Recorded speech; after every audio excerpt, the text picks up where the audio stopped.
周一長談同大家深入時事話題，4月份啱啱過咗，我哋冚唪唥都報晒所得稅啦。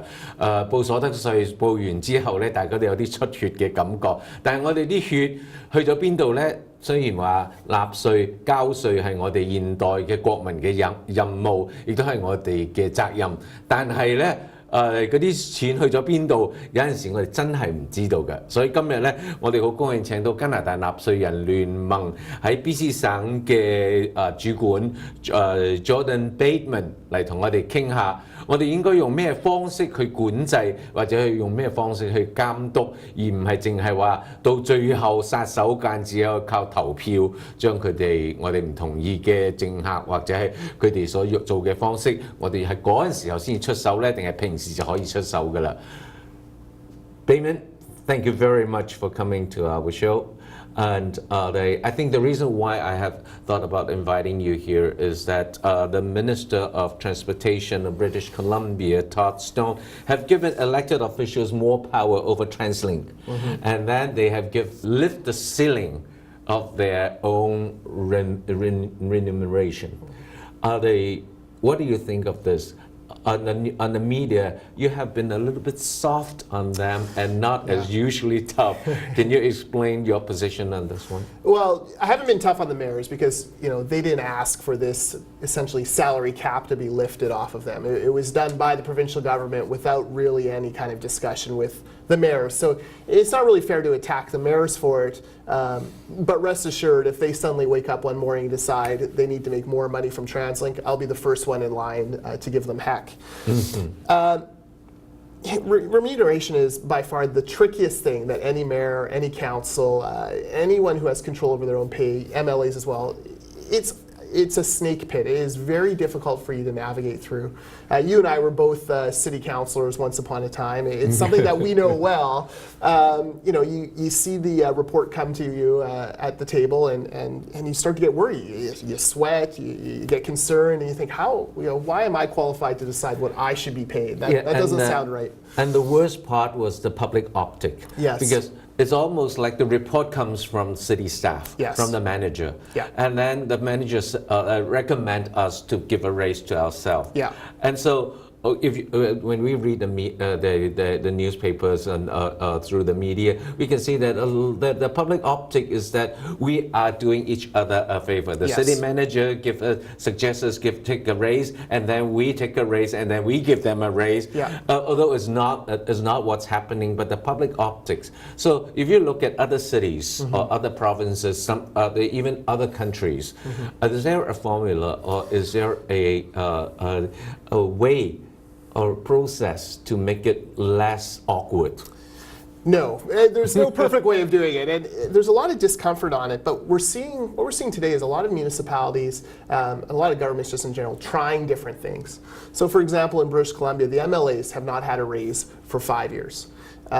They've been locked at about $102,000 a year for 5 years. And they've done that because they want to lead by example. They're asking government sector unions to take lower pay increases than normal. So they themselves feel like they can't give up the moral authority of giving themselves a raise while asking others to do without.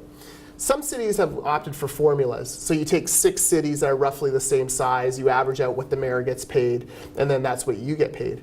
The problem with that is that anytime you bump up your formula, if the other cities also have a formula, that pushes them up, which then brings you up, and you have this steady climb upwards. So I'm even starting to hear of some municipalities beginning to abandon that. Some municipalities now actually strike blue ribbon panels, citizens who come and decide what the mayor and council should be paid. This is often awkward, though, because the people who they appoint are often people who have relationship with the mayor and council. So, you appoint the Chamber of Commerce president, for example. He goes golfing with the mayor. I personally was never comfortable with the blue ribbon the panel, because it's almost like where do you get that blue? Where do you find them? Exactly. And I know a community, I forget which city it was, appointed a retired judge. Well, a retired judge in his final year made about $220,000 a year. So he sits there and goes, geez, I wouldn't be mayor for $110,000. That would be a huge pay cut, so we should give the mayor a lot of money. So that's one of the problems. Our philosophy at the CTF is we need to have more average people, everyday Canadians involved in these decisions. So instead of going and appointing the president of the chamber, go and find someone in the community who makes the average wage. The average household income in BC is about $60,000 a year. I'd be really interested to know what they think a mayor and councillor should be paid. And if they could bring those people in, that would really help the process. Okay, the other side of the coin is that there were also people saying that calculating this is not politics. You don't need to involve all the citizens like a referendum. It's a science. Yeah. Do you agree with that? No, I mean, it's very difficult. Look, the problem with paying mayors and councils, or MLAs, is a great MLA, a great mayor, a great council, they're worth their weight in gold. And you can look at some MLAs and say, geez, for all the work that man or woman does, they're grossly underpaid.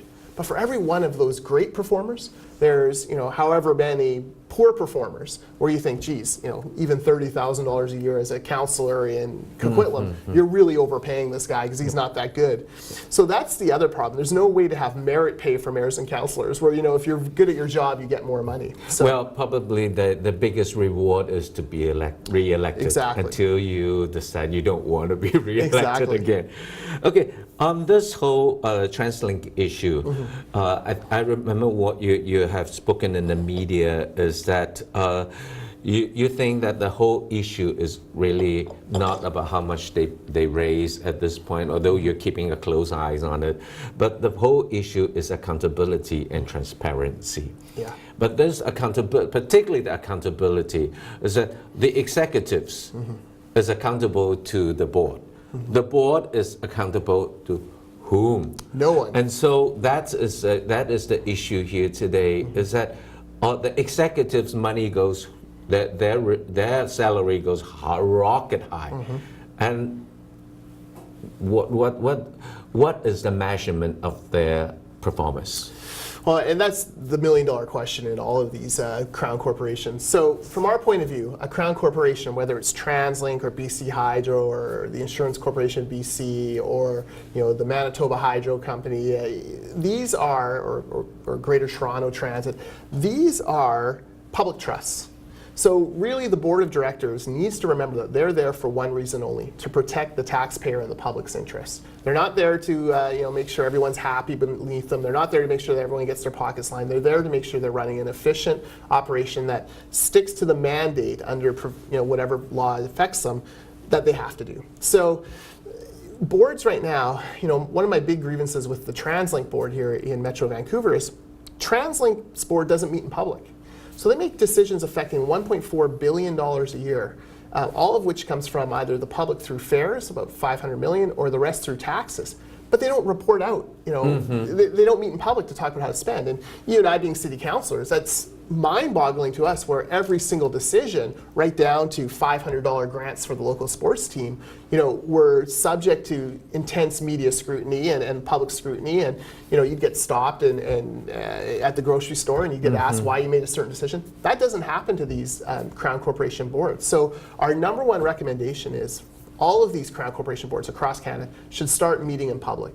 Start opening up, it's not like the public's going to rush in and thousands of them are going to want to watch these meetings. It's going to be people like me, media commentators, other watchdogs, reporters. That is what we need to do.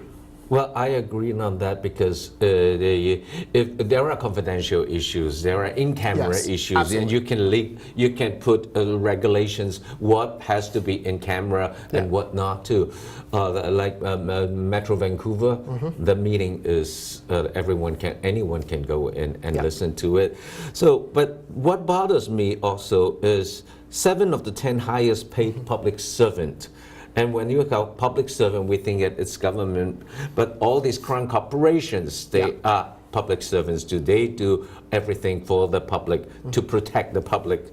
And just 7 out of this 10 highest pay come from only 2 agencies, the BC Ferry and Power X, which is BC Hydro. Yeah.